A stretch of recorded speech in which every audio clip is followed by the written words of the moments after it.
As we mentioned, over the last few weeks, we've been doing a series on the nature of friendship, looking at developing an attitude of friendship with all the different areas of our life.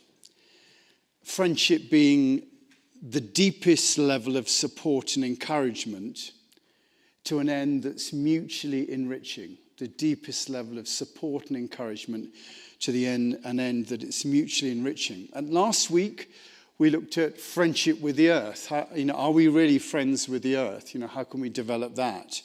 And in previous weeks, we've looked at friendship with change, the way everything's always changing. How do we make friends with that?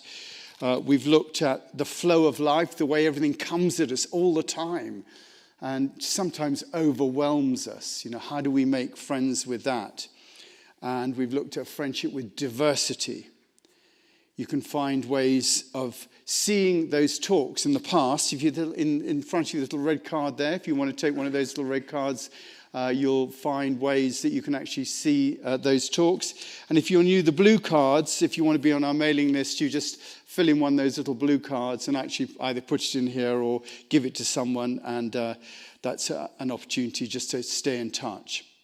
But I thought that given that it is Father's Day, it might be a good idea to look at friendship with families. They always say that you can choose your friends, but not your families. And that can put us in a difficult situation. Are we friends with our family members? Do we have the deepest level of support and encouragement to an end that's mutually enriching? Well, sometimes yes, but sometimes not. I always think it's worth saying on both Mother's Day and Father's Day that they can be difficult for any number of reasons for some people, whether they be about absence, the absence of a mother or father, or being a mother or father, whether it's about relationships. There's often pain there about what's been, what's not been, and also things that are still going on. So I think we first of all have to acknowledge that. But there's also then the whole issue of the melee of family life. I put a cartoon out when I sent out the weekly email. It's a lovely cartoon. I normally see it towards the end of the year, and there's a student who's climbing up to the top of the mountain to see his guru. And the guru is saying, you have one final test to your path to enlightenment. And then the next picture is a Thanksgiving dinner with the student at the Thanksgiving dinner. So families often do pose. Here I am pretending to be all marvelous and wonderful, and then I'll go home and shout at my children when I get home. So, families do give special a course for us to reflect. The experience varies enormously, but family does pose. I think family poses a unique opportunity for transformation. We have in families relationships that are not only based on interpersonal communication, but often there is DNA involved, a bloodline that carries information from our antecedents and will be passed on to our descendants. We are in a place where information is passed on from one generation to another through our DNA, telling the next generation the best way to survive. That's what's going on. And it is all in the DNA. Whether that be a skill at the violin or a propensity to alcohol or the ability to make a home or our spiritual development. Whether or not we believe in past lives, we're all involved in the process of receiving from the past and giving to the future. So what we do in this life, in our life, matters because we'll pass on what we learn to the next generation. Evolution has occurred by each species passing on what it's learnt, and therefore bringing about minute changes in the development of that species. And we're no different. And what we pass on to the next generation will be embedded in their DNA and will have some effect on humanity. So our relationship with those who came before us in our family and those who will come after is something that we ignore at our peril. We have an opportunity to make changes not just by communicating and leaving a mark through our relationships, but also in the information we pass on in our bloodline. My family is a family of soldiers. All the way back, as far as I can see, everyone was in the military. Both my grandparents fought in the First World War and in the Second World War. I mean, can you believe that generation? First World War and then the Second. And one of them even fought in the Boer War, which is in the 1890s. I mean, can you believe what that generation went through? My father and his brother were in the military during the Second World War. My father died in military service when I was 2. So I have actually no memory of having a father. I once reduced his commanding officer to tears because after he died, the commanding officer turned up to make commiserations to my mother, and he was wearing a military uniform, and all I could see was the green trousers. Apparently, I rushed, went, "Daddy, Daddy!" I rushed up and reduced him to tears. Anyway, so I have no memory of having a father, all of which I think has affected the life that I've lived. Not having a father puts certain pressures on you. It's interesting, I always like to see that list of famous people who've had absent fathers. Barack Obama, Steve Jobs, Jack Nicholson, Marilyn Monroe, Jeff Bezos, Angelina Jolie. It does have an effect. A drive given by what Jung would call the search for the father. So there's that. But, it also, obviously, just talk about fathers, it has a negative side to it as well. Fatherless children are dramatically at greater risk of drug and alcohol abuse, mental illness, poor educational performance, teen pregnancy and criminality, and maybe a different sort of search for sources of self-esteem. But my family, if I look back into my, coming from the military and going through 2 world wars where, everyone's dying around you all the time. It's worse than COVID, it's like all the time.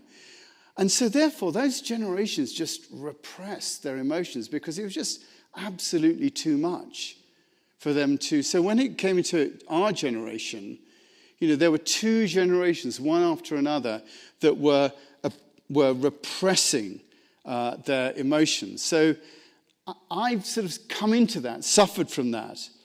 But in a sense, I've been determined not to pass that down the line to my children.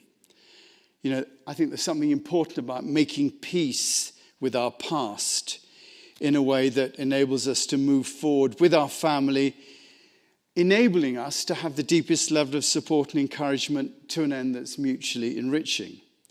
And for that to happen, I think we have to make a priority of creating loving friendships within our families as the most important thing. More important than being right. Often we want to be, especially as dads, we want to be right about things with our family, about whose fault it is, about what needs to be done, and about whose turn it is to say sorry. I can remember making a decision to transform my relationship with my mother 35 years ago. I had an up and down. We weren't that close. And we just sort of tolerated each other.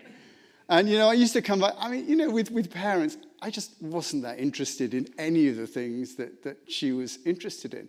I used to come home and she used to say, "Oh, the gardener did this and this." I said, "Oh, yeah, it's very interesting." And then, change the topic to something else, And, it's strange with me. I had a dream. And I woke up from this dream and I just knew how I could transform my relationship with my mother. So literally, I picked up the phone and said, Mum, I'm coming down to see you this weekend. And she was like, really? So I went down there. And so, we sat at the table having lunch, and she did her normal thing. She said, our gardener, funny enough, was called Mr. Bug. Mr. Bug the gardener. Sounds like a Happy Families thing. Anyway, Mr. Bug the gardener was our family. And she said, Mr. Bug mowed the lawn yesterday. The normal sort of thing. I'd be so disinterested. But I said, really? How long did it take? She said, it took about. And I then developed a conversation about the nature of gardening and everything like that. And from that moment on, I made the decision that I was just going to follow my mother's interest and just be with her in whatever she was interested in. Whether or not, it didn't matter. It wasn't about what was interesting to me. It was about my relationship with her. And my relationship went 180 degrees from that moment on. And, 35, my mother died in April, 35 years later, we were always firm friends throughout the whole thing. In fact, from COVID onwards, I spoke to her every single day I managed to get her to use FaceTime at the age of 90. But, we spoke all the time. And that was a total transformation.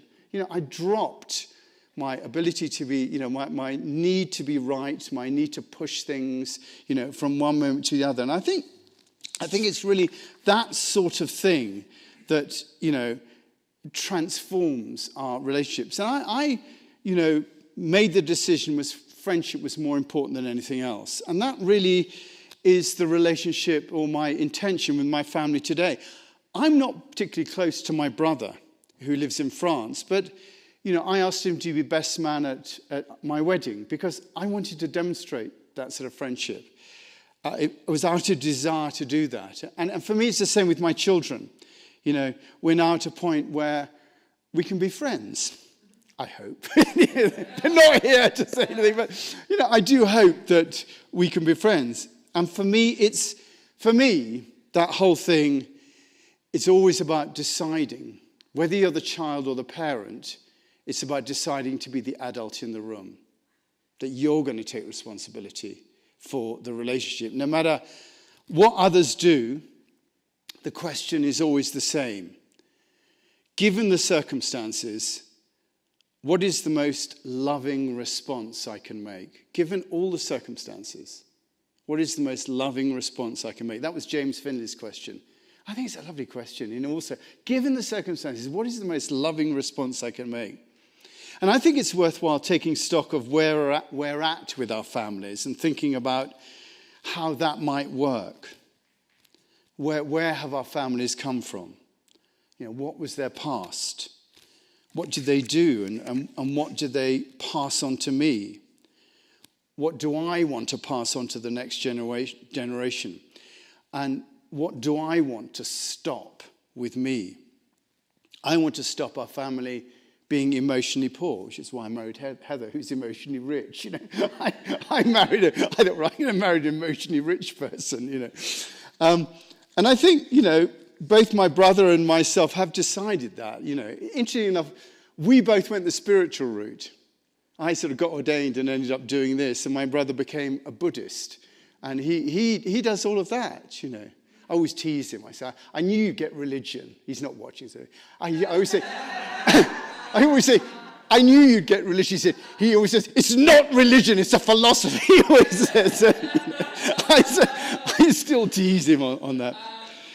And for us to make a difference to the trajectory of our families, we have to tell the truth to ourselves about the nature of the relationship we have with them and also be willing to do something about it. And I'm not talking about confronting them about how they don't consider us. If you think, right, I'm really going to take responsibility for my relationship with my father somewhere, I'm going to tell them the truth. It never works like that. This is what I really want from you. This is what I really got. It doesn't work. It tends to go nowhere. I'm talking about making ourselves vulnerable to those around us by giving with no expectation of a return, loving. And that means looking at our own behavior and maybe transforming that too. Thich Nhat Hanh says, if you behaved badly in the past, If you've been destructive, you can do something about it. By touching the present deeply, you can transform the past. The wounds and injuries of the past are still there, but they're within our reach. All you have to do is come back to the present moment, and you'll recognize the wounds and injuries that you've caused in the past and those that other people have caused you. You should be here for those wounds and injuries. You can say to them, I am here for you, with your mindful breathing, your deep looking, and your determination not to do the same again. By being present to that, transformation is possible. There's an attitude here of being able to change things by being present to them. And when they come up, responding in a loving way. If we live unconsciously in our heads, which most of us tend to do, just from one moment to the next, we'll just let the issues pass us by without even noticing that we can do something about them. We who are alive, and we are the ones who are alive, are the ones that can make a difference and transform our family relationships into supportive relationship. And the first step in this is we have to make friends with ourselves. Now, that's a long conversation. And actually, a lot of what we've done in this course has been, how do we make friends with ourselves? Because you have to make friends with yourself, with your soul, with God, with your bodies, with your senses, with your mind. You have to make friends with all of that stuff. And once we've done that, we can then be in a position to develop relationships with others. But as I said, family is especially challenging because of all that's gone in the past and all the expectations about what's going to happen in the future. You know, often as mums and dads, we live our unlived lives through our children and therefore force them to do well at sport, to become doctors. Jessica said to me, my daughter said to me, I want to become an actress. And I said, is that spelled D-O-C-T-O-R? She said, no, Dad, it is not. And, you know, we often want our children to be successful at the things that we failed at. And that also passes on, that expectation passes on damage to the next generation.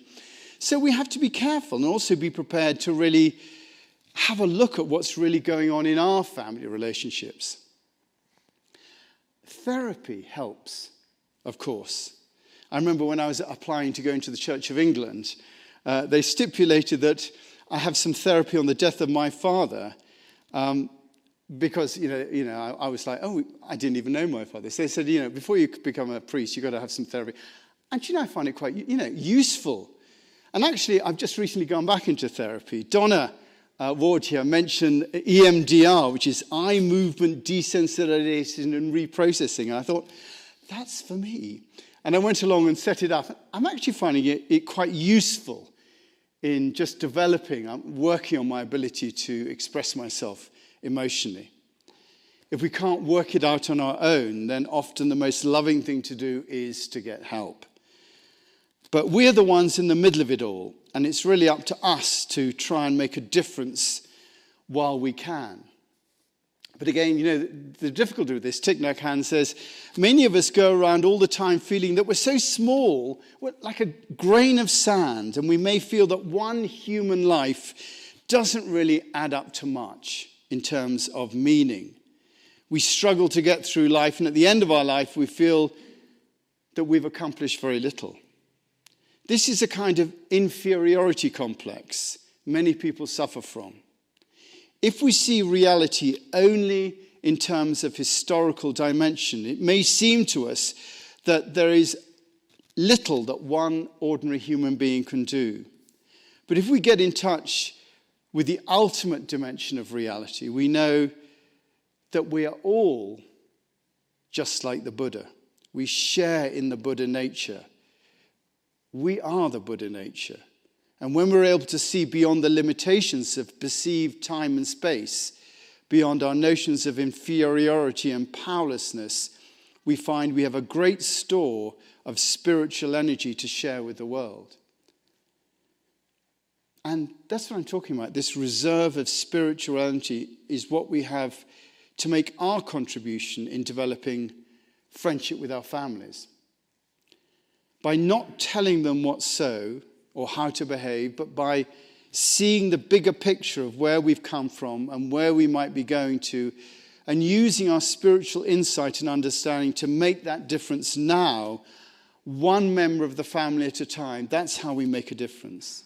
We have a chance to develop relationships at the deepest level of support and encouragement to an end that's mutually enriching. And as we do that, our DNA will subtly change, and we'll pass on that learning down the line, which is why families give us such a unique opportunity to bring about transformation through love.